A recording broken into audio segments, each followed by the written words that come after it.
All right, so today we are going to discuss some events leading to the Civil War and also the beginning of the Civil War. So, the first about 14 slides that we're going to discuss briefly just what was going on between about 1820 to 1858. You don't have to take notes on this. These are just some major events that kind of led to the Civil War. And then I will let you know when you can start taking notes. So one of the first major things that we need to look at is the Declaration of Independence. We know that it was signed in 1776, and we basically established the United States with slaves. And so the question was always during this time, the Declaration of Independence says all men are created equal, but are they really equal? So no slaves would basically mean that we would not have our southern states. So they basically would not support the Declaration if we outlawed slavery.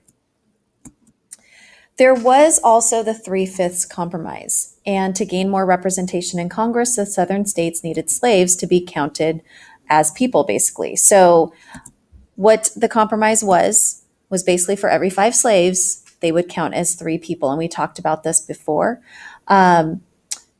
Now, before 1825 and the census, it really wasn't a major issue. We know the Southerners depended on slavery. The Northerners were busy develop industrially. But, as time goes on and the population's growing, we're starting to see that the Southern population in Congress is growing. And so we started to question if we should still have it. We also have seen the growth and expansion of industry and of the cotton industry. So in 1793, we know that Eli Whitney invents the cotton gin, and it was supposed to make lives for the slaves better, maybe even outlaw slavery, but from what we know, it actually increased what the slaves were expected to do with cleaning the cotton and producing more. Now, prior to this, keep in mind, slaves could only clean and process about 1 pound of cotton a day. After the cotton gin and the machinery, the Industrial Revolution, we know that it's 50 pounds a day. Once we perfected the cotton gin and once we had more industrialization with the Industrial Revolution, we saw upwards of 1,000 pounds of cotton produced a day. So the Industrial Revolution in Britain is also creating a demand for cotton. This can now be met. And we know that cotton can be basically grown anywhere in the South, so we do have a need for more slaves. Now, the Missouri Compromise of 1820 we have talked about, and that's also the Missouri Compromise line, the 3630 line, and we did admit Missouri as a slave state, knowing that we were also going to admit Maine as a free state. So even though Missouri is above the 3630 line, we did admit them. Any other state that's going to be admitted to the United States, they would basically be free states. The 3630 line did also divide the rest of Louisiana into slave and free territories. With westward expansion, this is a political cartoon. Basically, Congress, the national government, and who is going to control which parts of the United States. Now, we have something known as a manifest destiny that basically states that it's our God-given right to expand our territory from coast to coast, but there is going to be a huge debate over slavery and territories. We gained a lot of territory due to the Mexican-American War, and a lot of people started to have this feeling of sectionalism. And basically what this meant is they were going to be loyal not just to the United States. They did have that loyalty, but there was more loyalty to their region that they lived in. And so this cartoon represents that sectionalism and that idea of staying loyal to our region. And so there's going to be a lot of controversy over should we allow slavery in territories or not. Now, there is going to be something called the Wilmot Proviso, and it's going to be presented in Congress from David Wilmot. And what he did in 1846 is he's going to suggest funding a bill that's going to prohibit slavery in any territory that was acquired by Mexico. He did not like the idea of slavery in territories, and we were really trying to decide what to do with this Mexican territory that we had gotten from the Mexican American War. So, what ends up happening is the bill is passed in the House, but it actually is defeated in the Senate. And because of that, it did not pass. And so, still, it's going to be what are we going to do with the notion of slavery in some of these territories? Now, in 1848, we are going to see, and I'm sorry that's cut up at the top, the Free Soil Party is going to develop. They're going to form in 1848, like I said, and basically they had one platform. Their platform was they were an anti-slavery party. Now, they did not talk about anything else. All they were concerned about was this whole notion of abolishing slavery. So they nominated two candidates. The first one being Martin Van Buren. He's going to run for the presidency, and Charles Adams is going to run as the vice presidency candidate.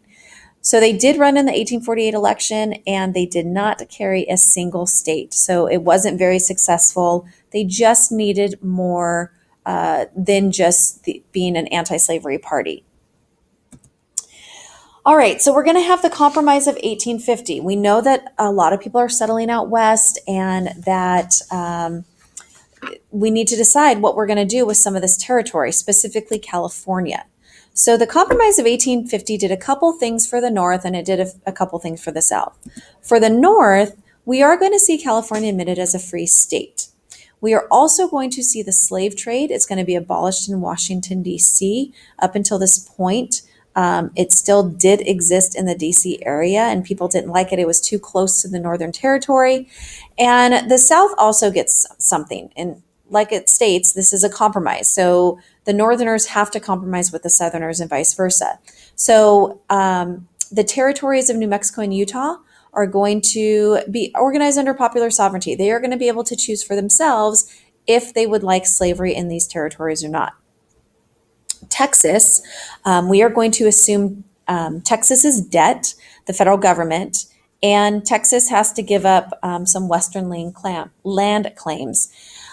Also, we are going to see the fugitive slave law, and that is, we've talked about this. This is where if you knew of a runaway slave, or if you were a runaway slave and you were in Northern Territory, you were going to be returned to your rightful owner.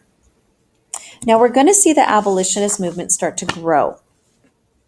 And it's going to start growing more frequently. Many believe that slavery was going to die out because it wasn't economically efficient. The cotton gin, it helped increase the notion of slavery, but people started to view slavery as morally wrong. And it started in large numbers. And so a lot of people started to demand for its end or restrictions on it. Now, there's going to be a woman named Harriet Tubman who's going to start the Underground Railroad. It wasn't a railroad, it was not underground, but it was a network of escape routes. And you can see from the map some of the escape routes that slaves were able to take.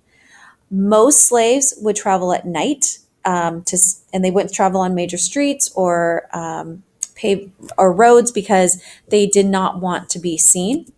So you are going to have the tracks, which are the escape routes. You're going to have the stations, which basically were safe houses or barns that people had set up to keep the slaves safe during the day. And then the conductors, the landowners that allowed the slaves to pass through their property.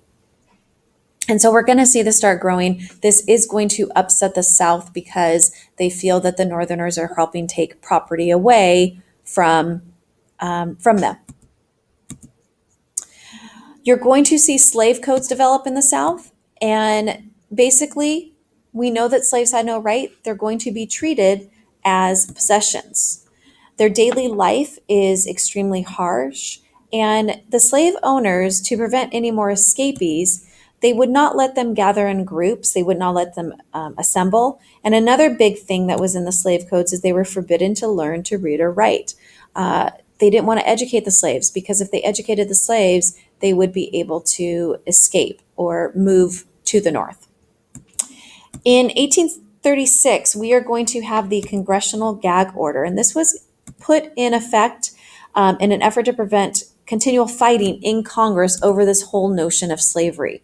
So, what this gag rule did, was it forbid the introduction of laws that were going to limit slavery on the floor of the House. So, any federal legislation that was trying to be introduced against slavery is going to be temporarily halted. So it really did halt the anti-slavery movement. Now, eventually, it's going to be repealed in 1844 because it was limiting people's freedoms under the Bill of Rights. Okay, so we talked a little bit about this, some new slave laws that are going to develop. The Fugitive Slave Law is going to be part of the Compromise of 1850. Under the Fugitive Slave Law, there's a couple other things that are going to develop. You can be denied a trial by jury and some other rights. And like I said, Northerners are going to be forced to be part of slavery. Slaves under the slave codes are going to have stricter rules. And because of these things, we are going to see the anti-slavery movement growing in the North. Now, in 1848, a book's going to be published. Harriet Beecher Stowe is going to write a book called Uncle Tom's Cabin. And it's a novel that really talks about life of slaves in the South. This is going to outrage Northerners, and more people are going to join in the abolitionist movement. Now, the Southerners feel assaulted, and they're enraged by this because they feel that they're being picked on, that having a slave and owning a slave is their right, and people just don't understand this at this time. Oops, sorry about that. Okay, so we're going to have the Kansas-Nebraska Act. Okay, and we talked about this a little bit. This is going to be introduced by Stephen Douglas, and it basically proposes Nebraska Territory to provide a northern route for the Transcontinental Railroad. The territory lays north of the Compromise line, and we know that anything north of the Missouri Compromise line prohibits slavery. And so there's a lot of people that are against this. And so what ends up happening was Douglas, he does need Southern support in order to have this Transcontinental Railroad pass through the Northern Territory. So what he proposes is a bill to allow popular sovereignty in territories to decide if they want slavery or not. Nebraska does want slavery in their territory, but he can't garner the support because we know that anything north cannot have slavery. So obviously there's going to be a firestorm of controversy. A lot of free soilers, people that do not want slavery in Northern Territory, are going to be upset by this. Douglas is able to get the bill passed through Congress. 90% of Southern Congress members and half of the Northern Democrats end up voting for the bill. So what ends up happening is this territory is going to be divided into Kansas and Nebraska. And it's going to lead to a lot of violence in the area because you have people, abolitionists that are here, and you have people that are pro-slavery. And so there is going to be a lot of controversy on what is going to happen in these two states. The last thing I want to talk about is the Dred Scott case. Now, the Dred Scott case involved this slave, his name is Dred Scott, and he was moved to free territory, and he lived there under his master for several years. Now, under the Northwest Ordinance and the Missouri Compromise, he should have been a free slave. And so he sued for his freedom under the Northwest Ordinance. The case went through the court system, and it actually made its way up until the Supreme Court in 1857. So the decision is going to be made, and the Chief Justice, Roger Taney, is actually going to write the decision. And basically what happens here is Taney ruled against Scott. The Supreme Court ruled that Congress could make no laws regarding slavery in the territories. And although they ruled that slavery was legal in territories, it had also stated that it could not exist unless that there was a local police force there to regulate it. So slaves as non-citizens also, the case shouldn't be tried because they had no constitutional rights. They were not citizens of the United States. State laws under the 10th Amendment is going to determine a slave's freedom, and it's not a federal government right. So Congress's power to create territorial rules to say that there could be slavery or not did not include this. And so it actually was ruled that the Missouri Compromise was unconstitutional. So what that basically meant now is slaves could choose for themselves if they were going to have slaves, if they were going to be a slave state, a slave territory, or not. All right, so these are some events that led up to the not to the American Revolution, to the Civil War. And the Civil War is going to begin in 1861. There's a few things that we do need to talk about before, and this is where you're going to start filling in your notes. So the first thing to talk about, in 1858, you're going to have the Lincoln-Douglas debates. And so you have Abraham Lincoln and you have Stephen Douglas. And they are running for a seat in the Senate, Illinois Senate. Abraham Lincoln is going to run as a Republican and Stephen Douglas is going to run as a Democrat. Now, Lincoln and the whole notion of slavery is going to come up, and Lincoln, we know, opposes slavery. And he doesn't like it. He doesn't agree with it in U.S. territories. Douglas believes in the idea of popular sovereignty. So he feels that it should be left up to the states, excuse me, to decide if they want slavery in their territories.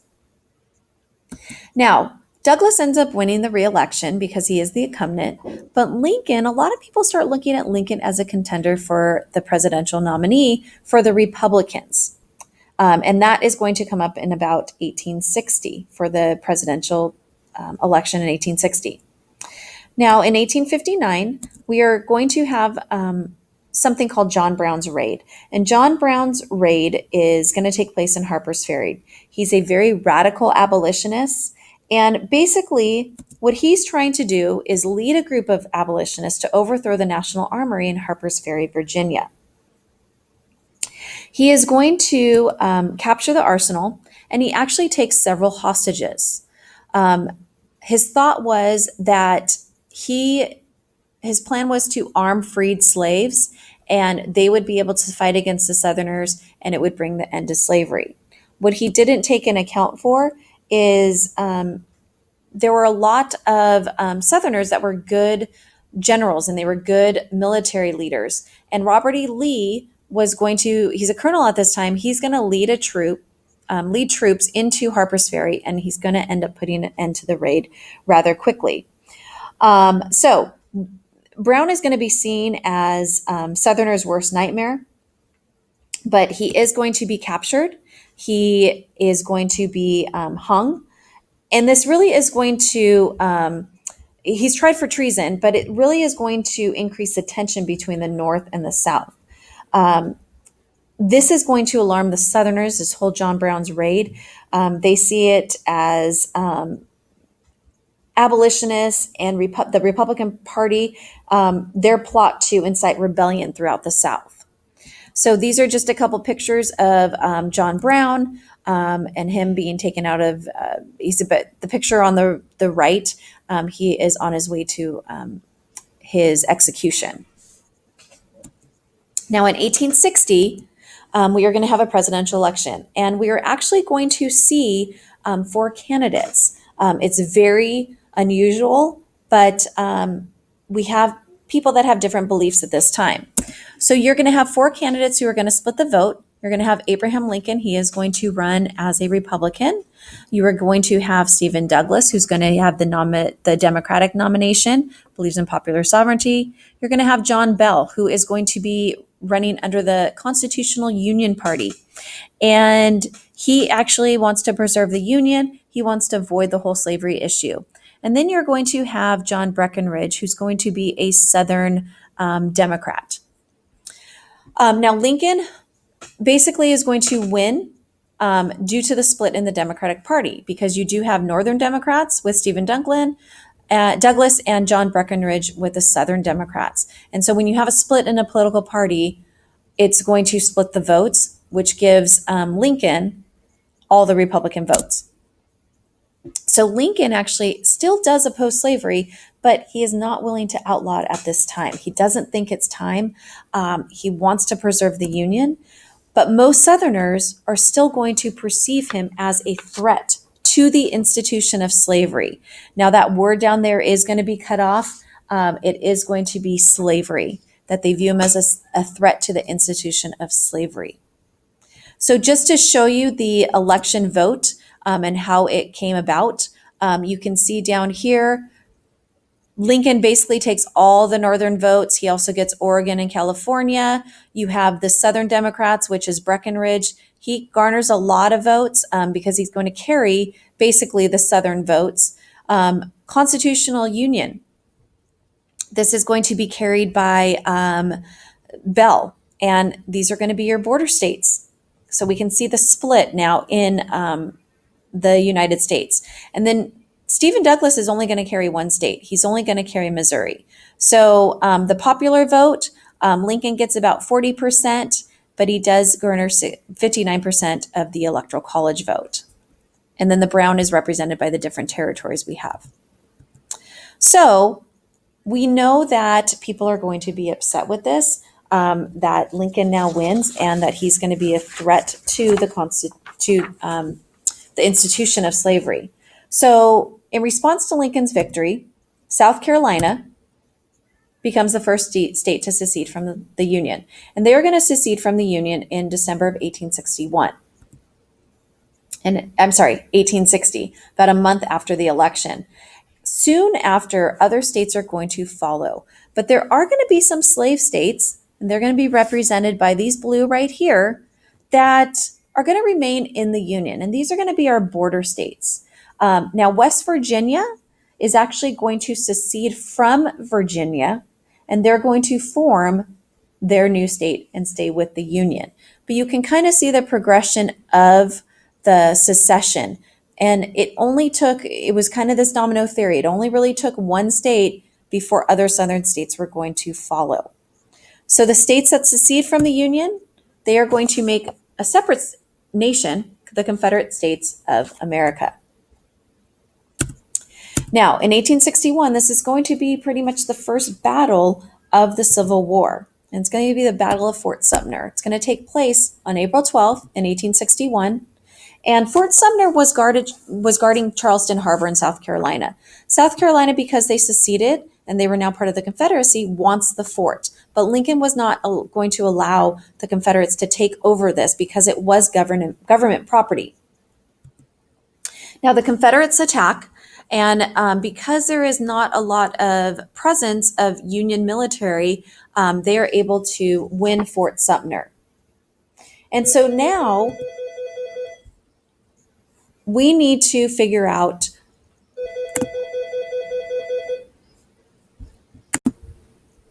Okay, I apologize for that. I had a phone call.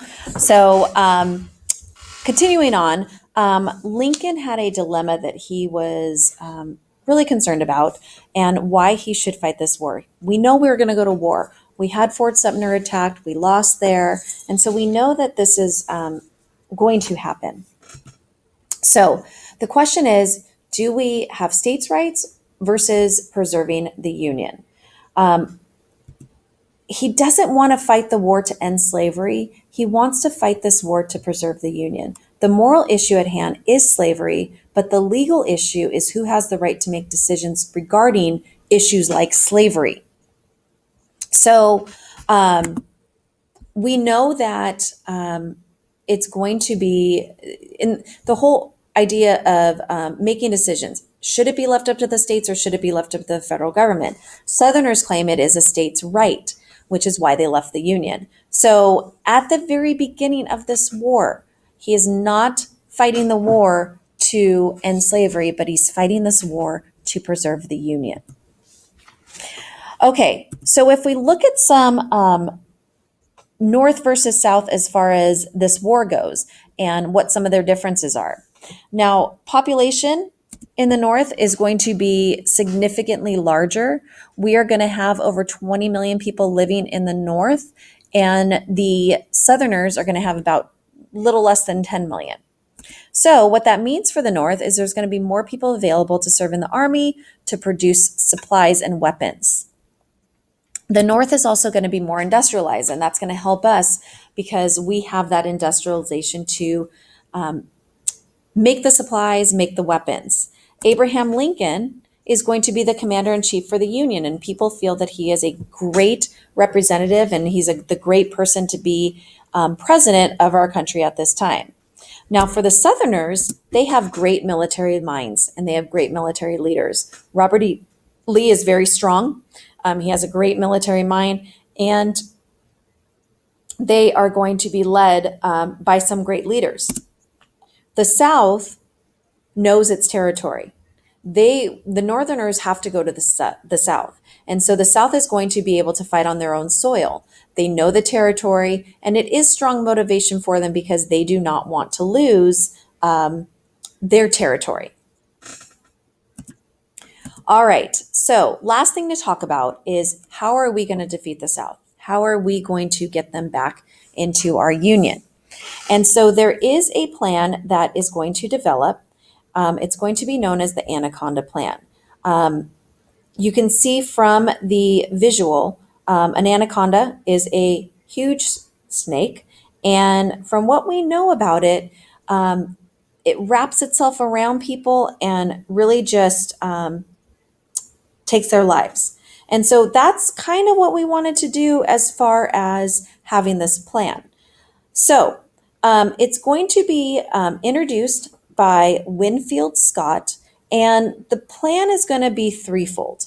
So the first thing that the plan proposes is to have a blockade of the southern ports. And what we're going to try to do is cut off the exporting of cotton because that's their major source of income at this time, and any military supplies that may come in. The second thing we want to do is divide the Confederate into two. So we want to advance down the Mississippi River, and the blockade would basically divide that Mississippi Valley into two. And they would have hopefully a hard time communicating with each other, and now they would have to fight a two-front war. And the third aspect of this was to the Union armies, once we cut off the ports, we seize the land in the Mississippi Valley, is to capture the Confederacy and capture its capital, which is going to be Richmond, Virginia, attack them at their heart. And so what we were going to try to do really is surround them and suffocate them, is really what an anaconda does. So we were going to try to suffocate them out. The snake image kind of caught on to a lot of people with this Winfield Scott's plan. And so this gave, because of this proposal, giving the proposal its popular name. All right, so we are going to stop there. We will discuss this in more detail in class on Monday and Tuesday. If you do have any questions, feel free to email me. I'll check my email over the weekend. Hope you guys all have a great weekend too.